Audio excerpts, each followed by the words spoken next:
Kayamkulam MLA U പ്രതിഭയുടെ മകനെതിരായ കഞ്ചാവ് കേസിൽ ഉദ്യോഗസ്ഥർക്കെതിരെ നടപടിക്ക് സാധ്യത. Kuttanad excise CI Jayaraj, range inspector Anilkumar എന്നിവരോട് തിരുവനന്തപുരത്തെ എക്സൈസ് ആസ്ഥാനത്ത് ഹാജരാകാൻ കമ്മീഷണർ നിർദ്ദേശം നൽകി.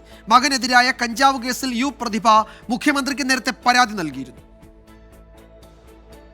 കഞ്ചാവ് ഉപയോഗിച്ചതിനും കൈവശം വെച്ചതിനും യു പ്രതിഭ MLAയുടെ മകൻ ഉൾപ്പെടെ 9 പേർക്കെതിരെ എക്സൈസ് കേസെടുത്തത് കഴിഞ്ഞ നവംബറിലാണ്. എന്നാൽ മകനെതിരെ ചുമത്തിയത് കള്ളക്കേസാണെന്ന വാദത്തിൽ ഉറച്ചു നിൽക്കുകയാണ് പ്രതിഭ.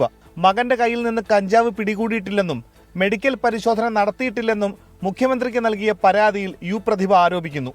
എക്സൈസ് വകുപ്പ് ഉദ്യോഗസ്ഥരും മാധ്യമപ്രവർത്തകരും ചേർന്ന് ഗൂഢാലോചന നടത്തിയെന്നും കത്തിൽ ആരോപണമുണ്ട്. സംഭവത്തിൽ ഉദ്യോഗസ്ഥരുടെ മൊഴി എക്സൈസ് കമ്മീഷണർ തന്നെ നേരിട്ട് രേഖപ്പെടുത്തുമെന്നാണ് വിവരം. നേരത്തെ യു പ്രതിഭയുടെ മകനെതിരെ എക്സൈസ് കേസെടുത്തതിന് പിന്നാലെ ആലപ്പുഴ എക്സൈസ് ഡെപ്യൂട്ടി കമ്മീഷണറെ സ്ഥലം മാറ്റിയിരുന്നു. ആലപ്പുഴയിൽ ചുമതലയേറ്റ് 3-ാം മാസമാണ് കൊല്ലം ജില്ലക്കാരനായ കമ്മീഷണറെ മലപ്പുറത്തേക്ക് സ്ഥലം മാറ്റിയത്. കൂടുതൽ ഉദ്യോഗസ്ഥർക്കും നടപടി ഉണ്ടാകുമെന്നാണ് സൂചന. അതേസമയം പ്രതിഭയുടെ മകന്റെ പക്കൽ നിന്നും കൂടുതൽ അളവിൽ കഞ്ചാവ് പിടികൂടിയെന്നും FIRൽ അത് കുറച്ചു മാത്രമാണ് രേഖപ്പെടുത്തിയതെന്നുമാണ് യൂത്ത് കോൺഗ്രസ് അടക്കമുള്ള പ്രതിപക്ഷ സംഘടനകൾ ആരോപിക്കുന്നത്. 24 ആലപ്പുഴ.